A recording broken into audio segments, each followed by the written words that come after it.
எல்லாருக்கும் வணக்கம். இன்றைக்கி என்ன பார்க்க போகிறோம் அப்படின்னா, இன்றைக்கி விலாகில் வந்து அப்படியே நம்ம வந்து காத்தால சில்லுன்னு கிளைமேட் வந்து ரொம்ப குளு குளுன்னு ரொம்ப சூப்பராக இருக்குது. தோட்டத்தில் உட்காந்து அப்படியே அருமையாக ஃபில்டர் காஃபி குடித்தாச்சு. உங்ககிட்ட வந்து நான் நம்ம தோட்டத்தில் செம்பருத்தி செடியோட பூவோடு காமிக்கிறேன், நான் காமிக்க மறந்துட்டேன் அப்படின்னு சொல்லிட்டு போன விலாகில் சொல்லியிருந்தேன். பார்க்குறதுக்கு ரொம்ப ஆசையாக இருந்தது. இந்த பூக்களெல்லாம் பறிக்காமல் அப்படியே செடியிலே பார்க்கணும் அப்படிங்கிறது ரொம்ப ஆசையாக இருக்குது. அதனால் காத்தால் இதை பறிக்கிறதுக்கு முன்னாடி அப்படியே உங்களோட ஷேர் பண்ணிக்கலாமே அப்படிங்கிறதுனால தான் எடுத்திருக்கேன். எவ்வளோ அழகாக இருக்குது பார்த்தீங்களா? ரெட் கலர் செம்பருத்தி பூ தான். ஒரு செடியில் வந்து 40 பூக்கிட்ட பூக்கிறது. அந்த அளவுக்கு பூ வந்து ரொம்பவே அதிகமாக இருக்குது. ரொம்ப சூப்பரான பூக்கள், அருமையாக இருக்குது. நிறைய வந்து அப்படியே பாருங்களேன், நல்ல வந்து நமக்கு வீடியோவில் பார்க்கும்போது கொஞ்சம் ரோஸ் கலராக தெரிகிற மாதிரி இருக்கும். பட் அதே சமயத்தில் ரெட் கலர் செம்பருத்தி பூ சந்து பொந்தெல்லாம் பூத்துருக்கு. நிறைய பூக்கள், எவ்வளோ பூக்கள் இருக்குது பாருங்களேன். நிறைய அப்படியே கொத்து கொத்தாக பூத்துருக்கு. பார்க்குறதுக்கு ரொம்ப ஆசையாக இருக்குது.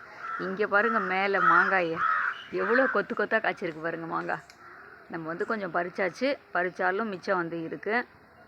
இந்த பூக்களெல்லாம் பார்க்குறதுக்கு ரொம்ப ஆசையாக இருந்தது. சரி, இது அப்படியே உங்களோட காமிச்சிட்டு அதுக்கப்புறம் தான் பறிக்கணும் அப்படிங்கிறதுனால தான் வந்து இதையும் வந்து அப்படியே வீடியோவாக எடுத்திருக்கேன். மேலே பாருங்கள், மாங்காய் வந்து நிறைய கொத்து கொத்தாக காய்ச்சிருக்கு. ரொம்பவே பார்க்க ஆசையாகவும் இருக்குது, அழகாகவும் இருக்குது. அப்படியே வந்து இந்த பக்கம் பார்த்தோன்னா வேப்ப மரத்து நிழல் வந்து ரொம்பவே சூப்பராக இருக்குது. இந்த பக்கம் பெரிய மாமரம் பாருங்கள். இந்த மரத்தில் தான் வந்து கிட்டத்தட்ட 18-19 வருஷம் ஆகுது இந்த மரம் வச்சு. பெரிய ஒரே மரம், எவ்வளோ பெரிய மரம் களையாக வந்திருக்கு பார்த்தீங்களா? ரொம்பவே சூப்பராக இருக்குது. கீழே ஃபுல்லாக பார்த்தீங்கன்னா குட்டி குட்டியாக எல்லாமே வந்து கருவேப்பிலை கன்று தானாகவே வந்து விதை விழுந்து இந்த மாதிரி தானாகவே வளர்ந்துருக்கு. பக்கத்தாத்தில் இருந்த மரத்தில் இருந்து விதைகள் விழுந்து அப்படியே எல்லாமே வந்து குட்டி குட்டி செடி ஃபுல்லாகவே வளர்ந்துருக்கு. அது மட்டும் இல்லாமல் வேப்ப மரத்தில் வெத்தலை கொடி பாருங்கள். தோட்டம் ஃபுல்லாக கீழே இருக்கிறது எல்லாமே டோட்டலாக எல்லாமே வந்து வெத்தலை கொடி தான். நிறைய வந்து மரத்தெல்லாம் ஏறி படர்ந்துருக்கு பாருங்கள். அந்த பக்கம் இது ஃபுல்லாகவே வெத்தலை கொடி தான் எல்லாமே. இந்த பக்கம் வந்து எலுமிச்சை மரம் இருக்குது. இதுலேயும் வந்து கொஞ்சம் கொஞ்சமாக இப்போ தான் வந்து பிஞ்சு வச்சுருக்கு. அடுத்தது இந்த பக்கத்தில் வந்து பார்த்திங்க அப்படின்னா கொத்து கொத்தாக சுண்டைக்காய் காய்ச்சிருக்கு பாருங்கள். தெரியுதா? உங்களுக்கு தெரியும்னு நினைக்கிறேன். கொஞ்சம் வெயிலோட கிளார் இருக்கிறதுனால அவ்வளோ கிளியராக வந்து தெரியல. கிளார் அடிக்கிறது. தோட்டத்தில் வந்து சுண்டைக்காய் செடி இருக்குது. இந்த மாதிரி கொத்து கொத்தாக வந்து நிறைய வந்து அங்கங்கேயும் காய்கள் இது பாருங்கள். இந்த இடத்தெல்லாம் வந்து காய்கள் வந்து நிறைய வச்சுருக்கு. ரொம்ப சூப்பராக இருக்குது. இந்த இடத்துலையுமே வந்து ஒரு சாண்டல் கலரில் பூ பூக்கக்கூடிய ஒரு செம்பருத்தி செடி இருக்குது. பூ வந்து உங்களுக்கு தெரியும்னு நினைக்கிறேன். இதோ பாருங்கள், கிட்டக்க சாண்டல் கலர் பூ. இந்த மாதிரி நிறைய வந்து இந்த செடியிலையும் வந்து நிறைய பூக்கள் பூக்கிறது. பார்க்குறதுக்கே செடி ரொம்ப ஆசையாக இருக்குது. அது மட்டும் இல்லாமல் ஒரு அடுக்கு செம்பருத்தி, இதுவுமே வந்து நாளைக்கு பூத்துரும் அப்படின்னு நினைக்கிறேன். அந்த மாதிரி ரொம்பவே அருமையாக இருக்குது. சரி, இந்த செடியெல்லாம் அப்படியே உங்களோட ஷேர் பண்ணிக்கலாம் அப்படின்ட்டு. கீழெல்லாம் ரொம்பவே மாமரத்து இலை, வேப்ப மரத்து இலைகள் எல்லாமே ரொம்ப குப்பையாக இருக்குது. பெருக்கி க்ளீன் பண்ணணும். இருந்தாலும் உங்களோட அப்படியே ஷேர் பண்ணணும் அப்படிங்கிறதுனால இதையுமே வந்து இன்றைக்கி வீடியோவில் வந்து விலாகாக எடுத்திருக்கோம். அடுத்தது என்ன பண்ணுறோம் அப்படிங்கிறதும் அப்படியே பார்க்கலாம். அடுத்தது நம்ம தோட்டத்தில் சுண்டைக்காய் பார்த்தீங்களா? சுண்டைக்காய் செடி உங்கள்கிட்ட செம்பருத்தி செடிக்கு பக்கத்தில் இருக்குதுன்னு சொல்லியிருந்தேன் இல்லையா?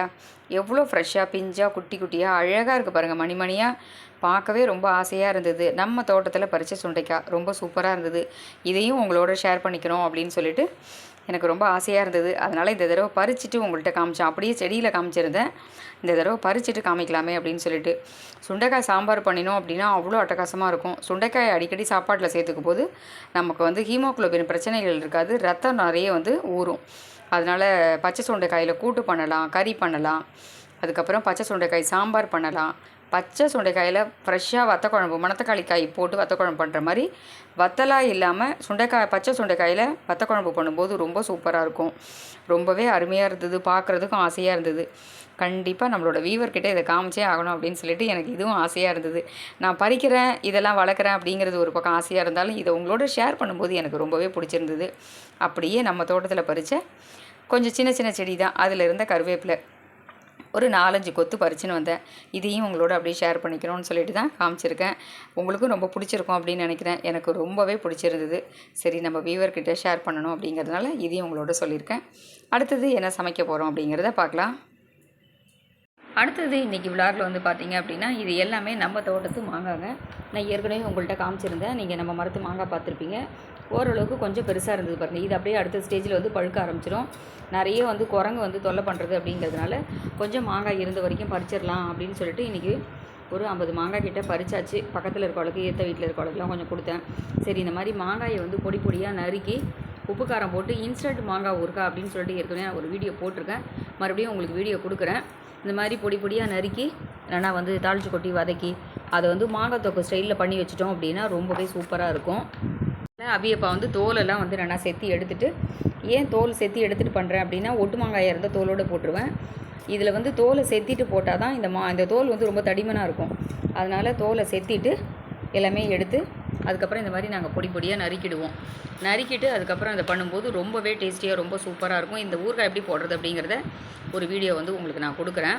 அதனால் இன்றைக்கி விலாகில் அப்படியே இதையும் நம்ம உங்கள்கிட்ட காமிச்சிக்கலாமே அப்படிங்கிறதுனால தான் இதை வந்து எடுத்திருக்கேன். மாங்காயும் உங்களுக்கு காமிக்கிறேன். இந்த மாங்காய் பார்த்திங்கன்னா இது எல்லாமே நம்ம மரத்து மாங்காய் தாங்க. இதிலேருந்து நம்ம வந்து பறித்து எடுத்து இதில் தான் வந்து இப்போது ஊறுகாய் போடுறதுக்காக கொஞ்சம் தோலெல்லாம் வந்து செத்தி அலம்பிட்டு நறுக்கி ரெடி பண்ணிகிட்ருக்கோம். இந்த மாதிரி கொஞ்சம் சின்ன சைஸாக தான் இருக்குது. இந்த மாதிரி மேலே லேசாக சாம்பல் மாதிரி பூக்க ஆரம்பிச்சிடுது அப்படின்னா நமக்கு வந்து பழுக்க போகிறது அப்படின்னு அர்த்தம். அதனால் வந்து இதை பழுக்க வச்சோம் அப்படின்னா மேலே தோல் பார்க்குறதுக்கு பச்சையாக இருக்கும், உள்ளுக்குள்ளே செந்தூரா மாதிரி ஆரஞ்சு கலரில் ரொம்ப டேஸ்ட்டாக ரொம்ப சூப்பராக இருக்கும். இதில் வந்து நான் வந்து மாங்காயில் வந்து நிறைய மாங்காய் சாம்பார், மாங்காய் பச்சடி, மாங்காய் ஊறுகாய், மாங்காய் தொக்கு, ஆவக்காய் ஊறுகாய் இது எல்லாமே இந்த மாதிரி போடுவேன். அதனால் இதில் வந்து கொஞ்சம் அபியாத்துக்கு கொடுத்துட்டு அப்படியே கொஞ்சம் ஊறுகாயும் போட்டுக்கலாம், ஆவக்காயும் கொஞ்சம் போட்டுக்கலாம் அப்படிங்கிறதுனால இந்த மாதிரி பறிச்சிருக்கோம். சரி, இதை மாங்காய் வந்து நம்ம மரத்து மாங்காய் அப்படிங்கிறதுனால என்னால் இன்றைக்கி பறிக்கும்போது வீடியோ எடுக்க முடியல. ஏன்னா வேலை செய்கிற அம்மா வந்து 12 மணிக்கு தான் வந்திருந்தால, சரி அவள் செம வெயில், அவள் வரும்போது தான் பறிக்க முடியும் அப்படிங்கிறதுனால நம்மளால் வந்து பறிக்க முடியாது. சொரட்டுக்கோல் வச்சு அவள் தான் மேல் மாடியில் ஏறி 2வது மாடியிலேருந்து பறித்து கொடுத்தா.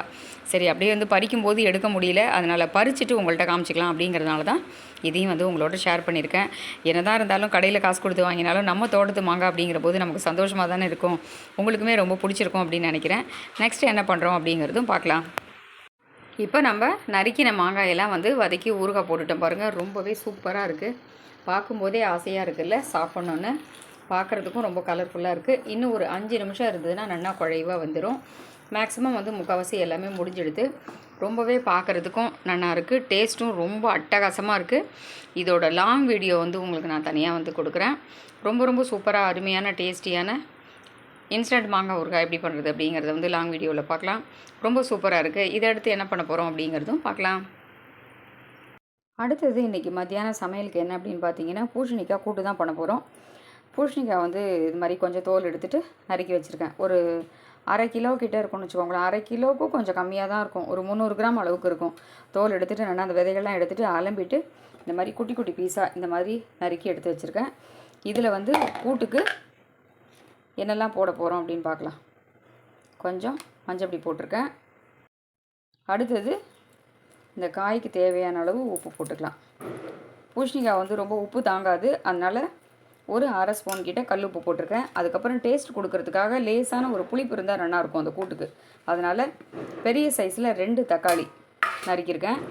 இப்போ இந்த தக்காளிக்கு இதெல்லாம் சேர்த்துடலாம். கொஞ்சமாக வந்து நம்ம ஜலம் விட்டுக்கலாம். ஜாஸ்தி தண்ணி விட வேண்டாம், கூட்டு வந்து ரொம்ப லிக்விட் ஆகிடும். அதனால் ஒரு 1/2 டம்ளர் கிட்ட ஜலம் விட்டுருக்கோம். இப்போ இதை வந்து அப்படியே அடுப்பில் வந்து வேக வச்சுக்கலாம். காயை வந்து உப்பு, மஞ்சப்பொடி, தக்காளி எல்லாத்தையும் சேர்த்து நல்லா ஒரு தடவை குலுக்கி விட்டுட்டு அப்படியே வந்து இப்போ அடுப்பில் வச்சுக்கலாம். நல்லா வந்து மேலே ஒரு தட்டு போட்டு மூடிட்டோம் அப்படின்னா ஒரு 10லேருந்து 15 நிமிஷத்துக்குள்ளே காய் வந்து நல்லா வெந்துடும். அதுக்கப்புறம் நம்ம வந்து கூட்டு பண்ணிக்கலாம். கொஞ்சம் காய் வேகட்டும். அடுத்தது இந்த கூட்டுக்கு தேவையான அளவுக்கு பைத்தம்பருப்பு வேக வச்சு எடுத்துட்டுருக்கேன். ஒரு 100 கிராம் கிட்ட பைத்தம்பருப்பு வேக வச்சு எடுத்துட்டுருக்கேன். நல்லா வந்து குக்கரில் வச்சு ஒரு 3 விசில் விட்டுட்டோம் அப்படின்னா கொஞ்சம் மஞ்சப்பொடி போட்டு தண்ணி விட்டு வச்சுட்டோன்னா நமக்கு பைத்தம்பருப்பு வெந்துடும். காயும் பைத்தம்பருப்பும் ஒன்றா சேர்த்து வைக்கும்போது, பூசணிக்காயோடு சேர்த்து வைக்கும்போது சரியாக வேகிறதில்ல. அதனால் பைத்தம்பருப்பை மட்டும் முதல்ல வேக வச்சுட்டு அதுக்கப்புறம் இந்த மாதிரி பாத்திரத்தில் காய் வேக வச்சுருக்கேன். அடுத்தது என்ன பண்ணுறோம் அப்படிங்கிறது அப்படியே பார்க்கலாம். இப்போது கூட்டுக்கு வந்து காய் வந்து வெந்துட்டுருக்கு. இதுக்கு என்னெல்லாம் சேர்த்து அரைக்க போகிறோம் அப்படின்னு பார்த்தீங்கன்னா, பைத்தம்பருப்பு வேக வச்சது இல்லாமல் ஒரு 1/2 மூடி அளவுக்கு தேங்காய் துருவல் எடுத்துக்கலாம். காரத்துக்கு 2 பச்சை மிளகாய் சேர்த்துக்கலாம். அதுக்கப்புறம் 1 ஸ்பூன் அளவுக்கு ஜீரகம் போட்டுக்கலாம். ஜீரகம் கொஞ்சம் கூடுதலாக கூட சேர்த்துக்கலாம். ஒரு 1.25 ஸ்பூன் அளவுக்கு ஜீரகம் சேர்த்துக்கலாம். இதில் வந்து கொஞ்சமாக தண்ணி விட்டு இதை வந்து கெட்டியாக அரைச்சிக்கலாம். இப்போது கூட்டுக்கு வந்து நம்ம நல்லா அரைச்சாச்சு. அதுக்கப்புறம் காயும் வந்து தக்காளி எல்லாம் சேர்ந்து நல்லா வெந்துடுது. இப்போ வந்து இந்த அரைச்ச விழுதை வந்து இதில் சேர்த்துக்கலாம்.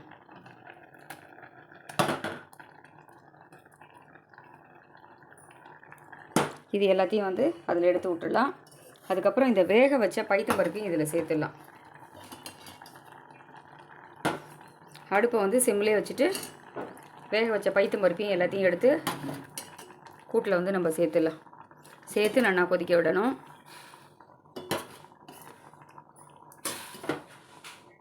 இப்போ அப்படியே வந்து நல்லா கலந்துக்கலாம். இந்த அரைச்ச விழுது, காய், பருப்பு எல்லாத்தையும் வந்து நல்லா கலந்து விட்டுடலாம்.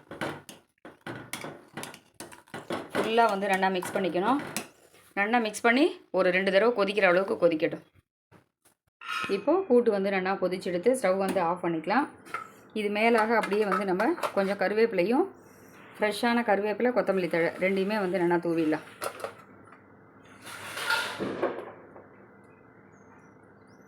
ரொம்பவே சூப்பராக இருக்கும். ஃபஸ்ட் கிளாஸாக இருக்கும். இந்த மாதிரி நீங்கள் கூட்டு பண்ணி பார்த்தீங்க அப்படின்னா ரொம்பவே அருமையாக இருக்கும். அதுவும் இந்த வெயில் நாளைக்கு இந்த மாதிரி நிறைய வந்து பரங்கிக்காய், பூசணிக்காய், வெள்ளரிக்காய் இதெல்லாம் சேர்த்துக்கிற போது உடம்புக்கு ரொம்பவே நல்லது. இந்த பக்கம் வந்து கடுகு தாளித்து கொட்டுறதுக்காக எண்ணெய் வச்சுருக்கேன். இப்போ சூடாகிட்டு பார்க்கலாம். இப்போது ஒரு 1/2 ஸ்பூன் கிட்ட கடுகு போட்டுக்கலாம். ஸ்டவ் வந்து ஆஃப் பண்ணிவிட்டு கொஞ்சம் வந்து பெருங்காய பொடி போட்டுக்கலாம்.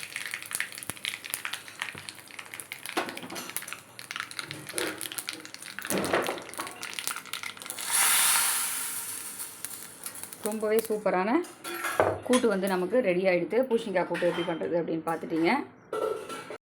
ஸோ இன்றைக்கி ஃபைனலாக என்ன அப்படின்னு பார்த்தீங்கன்னா, சமையல் சாதம், அதுக்கப்புறம் வந்து பூசணிக்காய் வந்து தேங்காய், பச்சை மிளகாய், ஜீரகம் எல்லாம் அரைச்சி விட்டு பைத்தம்பருப்பு போட்டு ஒரு கூட்டு பண்ணியிருக்கோம். ரொம்பவே சிம்பிளான சமையல் தான் இன்றைக்கி.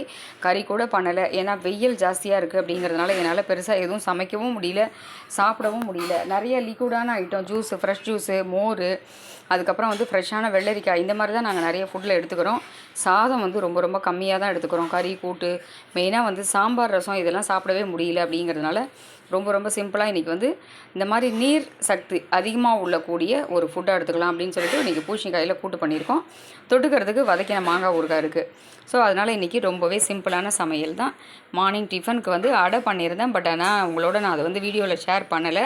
ஏன்னா இப்போ சமீபத்தில் நிறைய முறை வந்து அடை வீடியோ கொடுத்துருக்கேன் அப்படிங்கிறதுனால அதை வந்து நான் எடுத்துக்கல. ஸோ இன்றைக்கி என்ன பண்ணியிருக்கோம் அப்படிங்கிறத நீங்கள் பார்த்துருப்பீங்க. இந்த மாதிரி மெத்தடில் வெயில் நாள் ஜாஸ்தியாக இருக்குது அப்படிங்கிறனால நீங்கள் இந்த மாதிரி பூசணிக்காய் கூட்டு பண்ணி பாருங்கள். இந்த மெத்தடில் கூட்டு பண்ணி பாருங்கள். உங்களுக்கு தேவை அப்படின்னா நீங்கள் இதில் வந்து வேர்க்கடலை கூட வேக வச்சு போட்டுக்கலாம். பச்சை பட்டாணி வேக வச்சு போடலாம். ரொம்பவே சூப்பராக இருக்கும். இதே மாதிரி ட்ரை பண்ணி பார்த்துட்டு எப்படி இருக்குன்னு சொல்லுங்கள். மறுபடியும் வேறொரு வீடியோவில் சந்திக்கிறேன். நன்றி, வணக்கம்.